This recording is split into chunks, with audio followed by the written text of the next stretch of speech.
Assalamualaikum warahmatullahi wabarakatuh. Waalaikumsalam warahmatullahi wabarakatuh. Baik, perkenalkan kami dari kelompok 5 yang beranggotakan saya Atsujia Hedrayani. Saya Alifin Jenny Putri Syakira. Saya Nisa Yuna. Di sini kami akan mempresentasikan mengenai permasalahan pada kasus kelas Sinta. Baiklah, di sini kami akan membahas mengenai permasalahan kelas Sinta, yang mana Bu Sinta merupakan seorang guru bahasa Indonesia yang telah mengajar selama 10 tahun. Nah, selama ini dia dikenal sebagai guru yang sangat terstruktur dan juga penguasaan materinya sangat bagus. Dia mengajar didominasi oleh metode ceramah dan juga pemberian tugas sesuai dengan materinya. Nah, pada semester ini, dia itu diberikan tugas untuk mengajar kelas IPS 2, yang mana kelas tersebut cenderung pasif, tidak antusias dan hanya menunggu instruksi dari guru. Nah, pada pembelajaran berbasis proyek, Sinta itu mencoba memaksa partisipasi muridnya dengan memanggil mereka secara acak untuk menjawab pertanyaan yang mana. Hasilnya, murid yang dipanggil itu terlihat nervous, menjawab seadanya sehingga membuat kelas menjadi tegang. Nah, pada pembelajaran berbasis proyek itu, Sinta dia bingung menggunakan metode yang biasa digunakan itu biasanya selalu berhasil. Namun pada kelas tersebut tidak, karena kelas tersebut cenderung pasif, tidak ada motivasi di dalam pembelajarannya. Untuk itu kami menganalisisnya dalam sebuah diagram Fishbone. Yang pertama itu dari faktor guru, yang kedua dari faktor murid, yang ketiga dari faktor lingkungan atau kurikulum, dan yang terakhir dari faktor materi atau metodenya. Yang pertama itu akan dijelaskan oleh Syakira. Mari Syakira disilakan. Baik, selanjutnya adalah analisis akar bentuk permasalahan dan koneksi teori belajar. Nah, di sini yang pertama ada faktor guru, di mana Ibu Sinta masih menggunakan metode ceramah dan cenderung hanya berpusat kepada guru saja. Yang pertama bentuknya yaitu metode pembelajaran masih berpusat pada guru. Nah, ini termasuk dalam teori konstruktivisme menurut dia, di mana pengetahuan itu sebenarnya harus dibang aktif oleh murid. Nah, ketika pembelajaran itu hanya berpusat kepada guru atau masih menggunakan metode ceramah, jadi siswa itu masih pasif karena hanya menerima informasi dari guru saja. Dia tidak ada timbal baliknya antara siswa ke gurunya. Lalu yang kedua, perlu melibatkan peserta didik secara aktif. Nah, di sini peserta didik itu masih kurang untuk mengeksplorasi ide dan pengalaman belajar. Nah, alternatif yang dapat diberikan pada kurang melibatkan peserta didik ini, mana guru bisa memberikan aktivitas kolaboratif dan tanya jawab interaktif. Nah, ini dijelaskan juga dalam teori konstruktivisme menurut Gabet, yaitu belajar itu melalui pengalaman dan partisipasi aktif. Untuk metode pembelajaran masih berpusat pada guru, dapat dilakukan alternatifnya digunakan pembelajaran menggunakan diskusi kelompok. Lalu yang ketiga, umpan balik dan apresiasi kurang diberikan.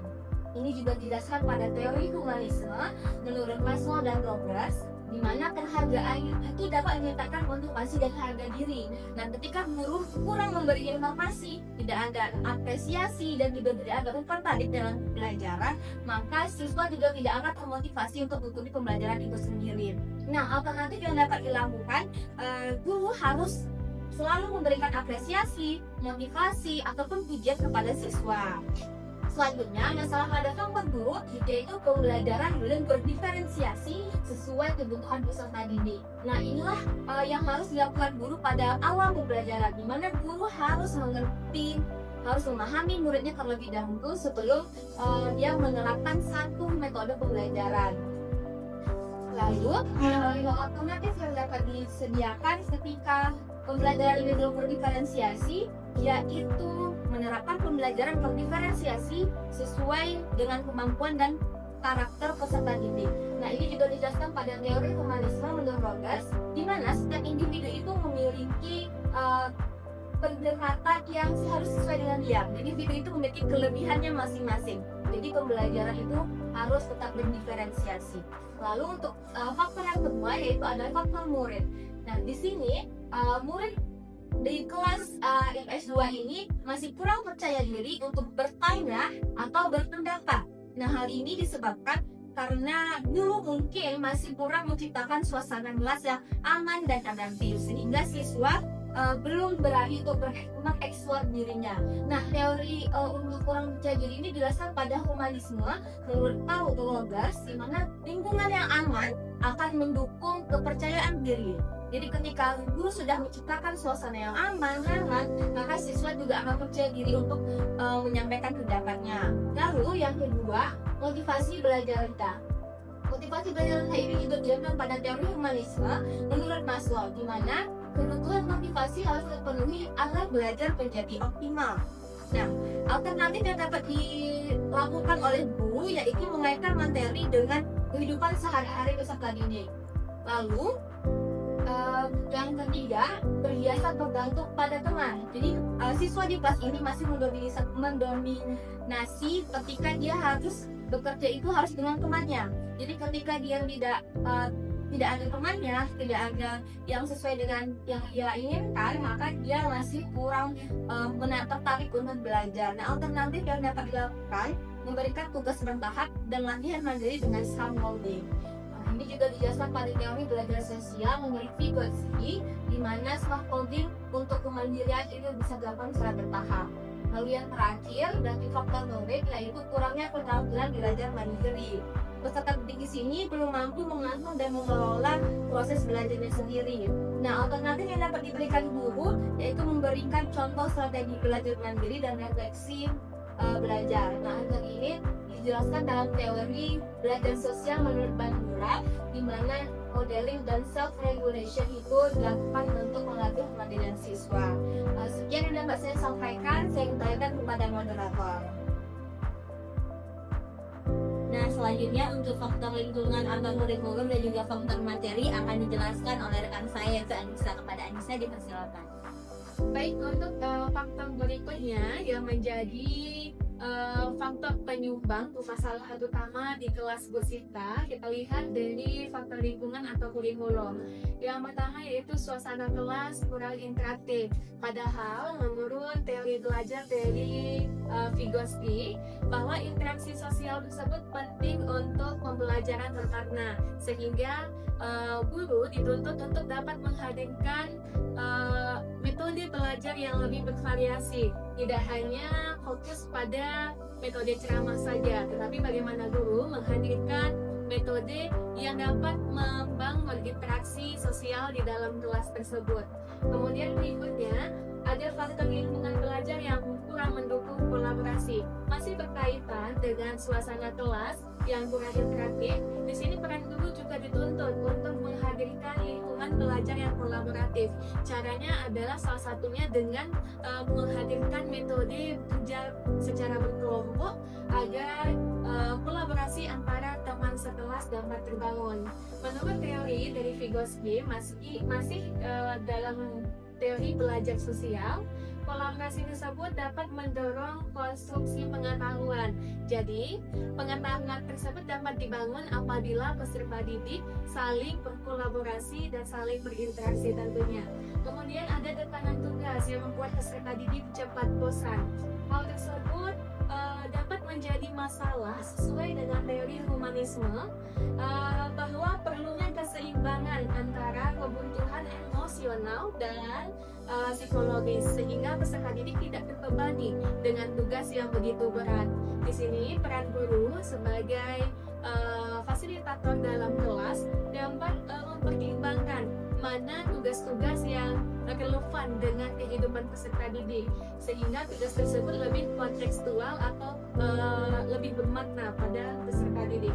Kemudian adanya kurangnya keterkaitan materi dengan kehidupan sehari-hari, masih berkesinambungan dengan tuntutan tugas pada poin di atas. Kurangnya keterkaitan materi ini kerap juga terjadi di sekolah-sekolah kita.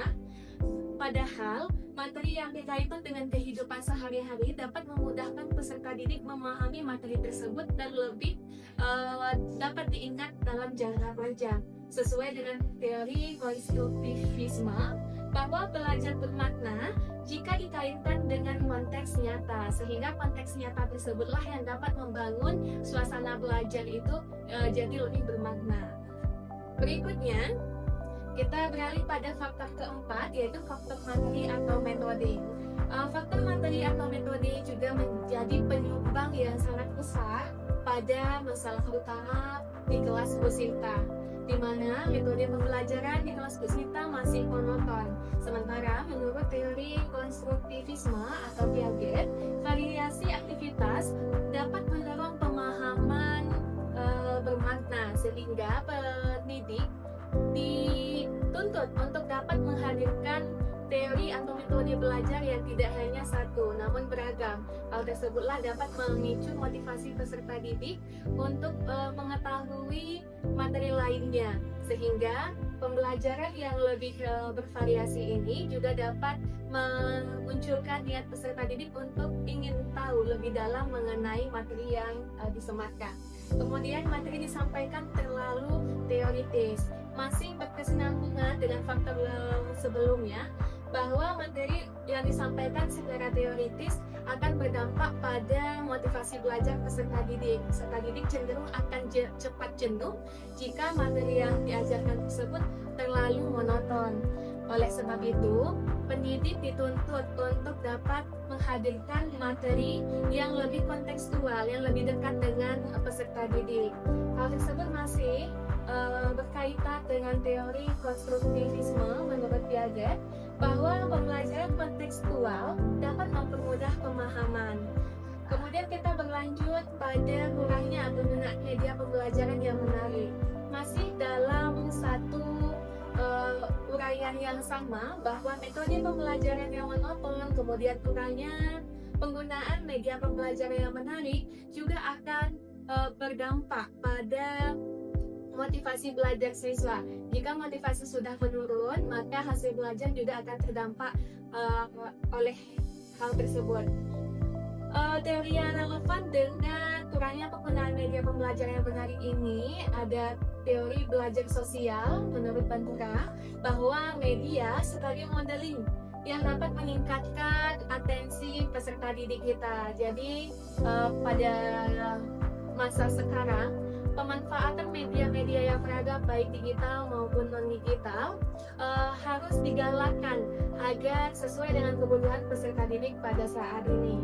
Kemudian kita lanjut pada aktivitas pembelajaran yang kurang bervariatif. Aktivitas pembelajaran yang kurang bervariatif ini juga disebabkan oleh penggunaan media ataupun metode belajar yang masih monoton. Ini masih terkait dengan teori konstruktivisme menurut Piaget, bahwa eksplorasi dan variasi aktivitas belajar dapat meningkatkan keterlibatan siswa. Jika siswa sudah terlibat aktif dalam pembelajaran, maka hasil belajar juga akan dapat meningkat tentunya. Baik, itulah penjelasan saya mengenai dua faktor berikutnya setelah faktor yang telah dijelaskan oleh teman saya sebelumnya. Saya kembalikan kepada moderator. Baik, setelah dijelaskan oleh dua rekan saya tadi, selanjutnya untuk lebih rincinya dan tadi lihat pada tabel berikut.